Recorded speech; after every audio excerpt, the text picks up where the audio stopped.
Hi, this is Grandpa from Grammy and Grandpa Read, and today's book is Frog and Toad Together by Arnold Lobel. And it's a scholastic book. It looks like it has 5 chapters, so bear with me. Chapter 1, A List.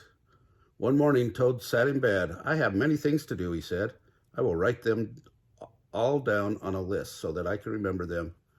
Toad wrote on a piece of paper a list of things to do today. Then he wrote, "Wake up." "I have done that," said Toad, and he crossed it out. Then Toad wrote other things on the paper.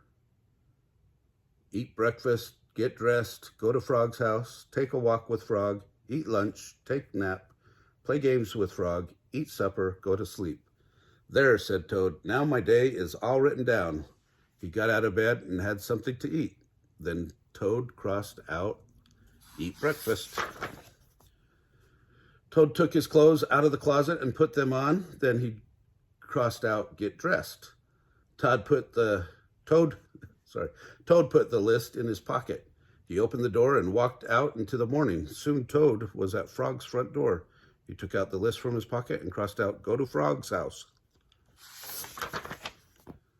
Toad knocked at the door. "Hello," said Frog. "Look at my list of things to do," said Toad. "Oh," said Frog, "that is very nice." Toad said, "My list tells me that we will go for a walk." "All right," said Frog, "I am ready." Frog and Toad went on a long walk. Then Toad took the list from his pocket again. He crossed out, take walk with Frog. Just then, there was a strong wind. It blew the list out of Toad's hand. The list blew high up into the air. "Help!" cried Toad. "My list is blowing away." "What will we do without my list?" "I cannot remember any of the things that were on the list of things to do. I will have to just sit here and do nothing," said Toad. Toad sat and did nothing. Frog sat with him.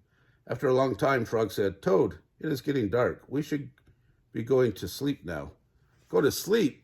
shouted Toad. "That was the last thing on my list." Toad wrote on the ground with a stick, "Go to sleep," and then he crossed it out. "There," said Toad, "now my day is all crossed out." "I am glad," said Frog. Then Frog and Toad went right to sleep. Chapter 2, The Garden. Frog was in his garden. Toad came walking by. "What a fine garden you have, Frog," he said. "Yes," said Frog, "it is very nice, but it was hard work." "I wish I had a garden," said Toad. "Here are some flower seeds. Plant them in the ground," said Frog, "and soon you will have a garden." "How soon?" asked Toad. "Quite soon," said Frog. Toad ran home. He planted the flower seeds. "Now, seeds," said Toad, "start growing."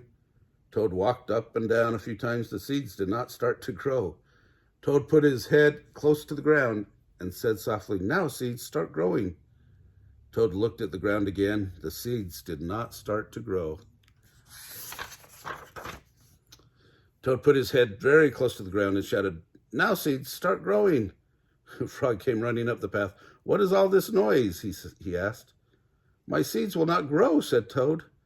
"You are shouting too much," said Frog. "Those poor seeds are afraid to grow." "My seeds are afraid to grow?" asked Toad. "Of course," said Frog. "Leave them alone for a few days. Let the sun shine on them. Let the rain fall on them. Soon your seeds will start to grow." That night, Toad looked out his window. "Drat," said Toad. "My seeds have not started to grow. They must be afraid of the dark." He went out to his garden with some candles. "I will read the seeds a story," said Toad, "and then they will not be afraid." Toad read a long story to his seeds. All the next day, Toad sang songs to his seeds, and all the next day, and Toad read poems to his seeds, and all the next day, Toad played music for his seeds. Toad looked at the ground. The seeds still did not start to grow. "What shall I do?" cried Toad. "These must be the most frightened seeds in the whole world." Then Toad felt very tired, and he fell asleep. "Toad, Toad, wake up," said Frog. "Look at your garden." Toad looked at his garden. Little green plants were coming up out of the ground. "At last," shouted Toad. My seeds have stopped being afraid to grow. And now you will have a nice garden too, said Frog. Yes, said Toad. But you were right, Frog. It was very hard work. Chapter 3, Cookies. Toad baked some cookies. These cookies smell very good, said Toad. He ate one. And they taste even better, he said. Toad ran to Frog's house. Frog, Frog, cried Toad. Taste these cookies that I have made. Frog ate one of the cookies. These are the best cookies I have ever eaten, said Frog. Frog and Toad ate many cookies, one after another. You know, Toad, said Frog, with his mouth full, I think we should stop eating. We will soon be sick. You are right, said Toad. Let us eat one last cookie, and then we will stop. Frog and Toad ate one last cookie. There were many cookies left in the bowl. Frog said to Toad, let us eat one very last cookie, and then we will stop. Frog and Toad ate one very last cookie. We must stop eating, cried Toad as he ate another. Yes, said Frog, reaching for a cookie. We need willpower. What is willpower? Asked Toad. Willpower is trying hard not to do something that you really want to do, said Frog. You mean like trying to eat all of these cookies? Asked Toad. Right, said Frog. Frog put the cookies in a box. There, he said, now we will not eat any more cookies. But we can open the box, said Toad. That is true, said Frog. Frog tried some string around the box. There, he said, now we will not eat any more cookies. But we can cut the string and open the box, said Toad. That is true, said Frog. Frog took the box outside and he shouted in a loud voice, Hey, birds, here are cookies. Birds came from everywhere and they picked up all the cookies in their beaks and flew away. Now we have no more cookies to eat, said Toad sadly. Not even one. Yes, said Frog, but we have lots and lots of willpower. You may keep it all, Frog, said Toad. I am going home now to bake a cake. Chapter 4, Dragons and Giants.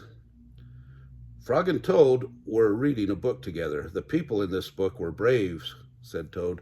They fight dragons and giants, and they were never afraid. I wonder if we are brave, said Frog. Frog and Toad looked into the mirror. We look brave, said Frog. Yes, but are we? Asked Toad. Frog and Toad went outside. We could try to climb this mountain, said Frog. That should tell us if we are brave. Frog went leaping over rocks, and Toad came puffing up behind him. They came to a dark cave. A big snake came out of the cave. Hello, lunch, said the snake. When he saw Frog and Toad, he opened his wide mouth. Frog and Toad jumped away. Toad was shaking. I am not afraid, he cried. They climbed higher, and they heard a loud noise. Many large stones were rolling down the mountain. It's an avalanche, cried Toad. Frog and Toad jumped away. Frog was trembling. I am not afraid, he shouted. They came to the top of the mountain. The shadow of a hawk fell over them. Frog and Toad jumped under a rock. The hawk flew away. We are not afraid, screamed Frog and Toad at the same time. Then they ran down the mountain very fast. They ran past the place where they saw the avalanche. They ran past the place where they saw the snake. They ran all the way to Toad's house. Frog, I am glad to have a brave friend like you, said Toad. He jumped into the bed and pulled the covers over his head. And I am happy to know a brave person like you, Toad, said Frog. He jumped into the closet and shut the door. Toad stayed in the bed, and Frog stayed in the closet. They stayed there for a long time, just feeling very brave together.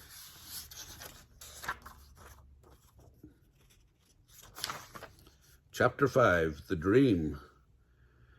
Toad was asleep, and he was having a dream. He was on a stage, and he was wearing a costume. Toad looked out into the dark. Frog was sitting in the theater. A strange voice from far away said, Presenting the greatest toad in all the world. Toad took a deep bow. Frog looked smaller as he shouted, "Hooray for Toad! Toad will now play the piano very well," said the strange voice. Toad played the piano, and he did not miss a note. "Frog," cried Toad, "can you play the piano like this?"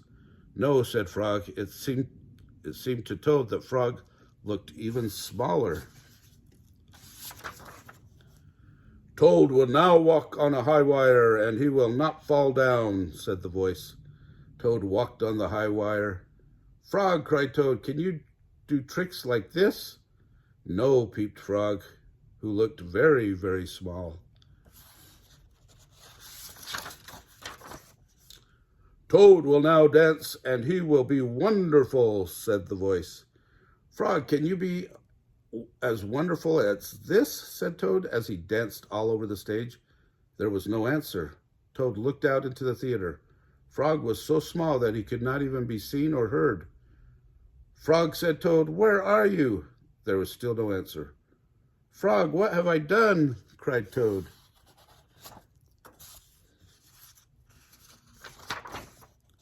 Then the voice said, "The greatest Toad will now—" "Shut up!" cried Toad. "Frog, Frog, where have you gone?" Toad was spinning in the dark. "Come back, Frog," he shouted. "I will be lonely." Then Frog and Toad ate a big breakfast, and after that, they spent a fine long day together. Oh, I missed a page, sorry. "I am right here," said Frog. Frog was standing near Toad's bed. "Wake up, Toad," he said. "Frog, is that really you?" said Toad. "Of course it is me," said Frog. "And are you your own right size?" asked Toad. "Yes, I think so," said Frog. Toad looked at the window looked at the sunshine coming through the window. "Frog," he said, "I am so glad that you came over." "I always do," said Frog. Then Frog and Toad ate a big breakfast, and after that, they spent a fine long day together. Sorry about the little hiccup there. Well, if you like this story, smash the like button down below, subscribe to our channel, and watch the playlist for animals.